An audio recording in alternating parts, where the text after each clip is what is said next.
Okay, Wolf, tell me please about your startup, how it started, how you received to open office, and how you and when you decide to be an architect. What it was? My father was an architect, and I was working with him since I was 10 years. And then I started to study architecture, but our family was very art related, yeah. Our doctor was a poet, my uncle was a composer, I had an uncle as a very famous actor, and so there was a lot of, let's say, avant-garde discussion around. And when I decided to be then I decided to study architecture on the technical university. A very, very, very precise architect in terms of making craftsman details. Yeah. But when I was older, I was fed up with all these details, and I left the office and I said, I don't want to draw details anymore, but this was a dream. And how old you was? At 16, 18. And then when we started architecture, I was really bored in this architectural school, and we founded a team called Kooop Himmelblau. Kooop was the meaning of cooperation, and Himmelblau. Why you choose so extravagant? What's your favorite music? My favorite music is Mozart, Bach and Mozart. Not so much Beethoven, because Mozart was a... Bach is very architectural. Music, to say that architecture is frozen music, this is stupid. No. This is stupid. But the structure of Bach's pieces may be a similar. We are doing composing buildings. Maybe. I tell you, because in architectural museum I make some events connected with Bach, and it's for me, and it was not only concerts but also discussions. And for me and for people, it's really architectural harmonious, construction. It's construction. Bach, it's about. Yeah, that's true. That's true. Many things are coming together, and the Rolling Stones, and especially the way how Keith Richards is playing his guitar was a kind of innovative point of departure for me. And all our attempts in the beginning of our career, we tried to liberate space. What does it mean? You think about people, you would like to give to people happiness or some good feelings, or to open for everybody. What was your idea?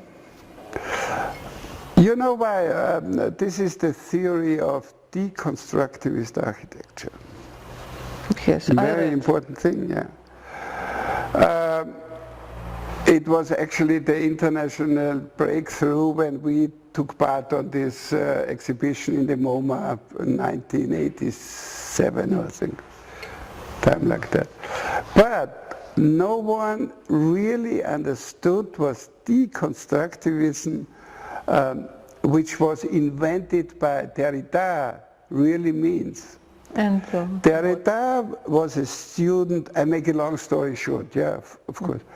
Derrida was a student of Freud. And Freud was always concerned with unconscious procedures. Actually,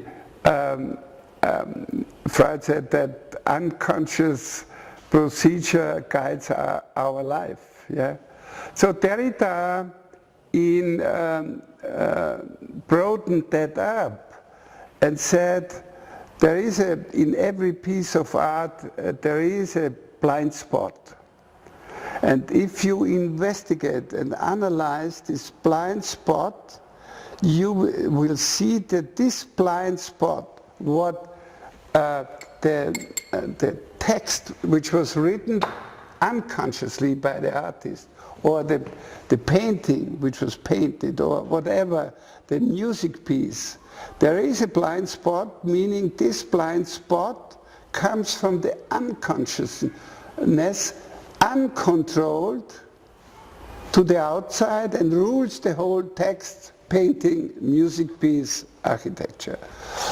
And this was our theory, that we want to get rid of all the constraints which prisons up space, meaning politics, money, program, structure.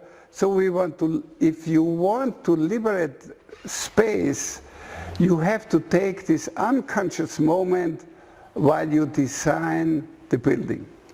It's like, I always like to compare it with the jumping whale. You know, the whale is not a fish, it's a mammal, but it comes up from the deep sea, and in the moment when this mammal changes the paradigm from water to air, 30 tons can fly. This is the jumping whale. And there is a key project in our life. No, this is the open house, which was really invented not by thinking about architectural in a common architectural language. We were talking about the atmosphere, we were talking about the feeling, and I thought this was the point of departure of developing new language in our architectural life. So liberating the space at one hand and make it open, that people can use the space like they want to use it. Unprogrammed space, open space. It was against tradition, it was against what people understand. It was not, maybe it was not understandable. Yes, and when you start to who was the first structure or person who trusted you to construct? We had a very good friend. First of all, we knew a lot about structure. We had a good friend. We used him as a structural engineer for all of our buildings, but he passed away. And now, 30 years ago, since 30 years ago, I have another friend as a structural engineer who was teaching on my school. And since then we are developing structure with him in a very, very innovative and a very, very un-architectural way. Mm-hmm. Because if you only think in architectural terms, only architecture will come out. Mm-hmm. And since we wanted to push the envelope of architecture constantly, we need support from other fields which are very important for us.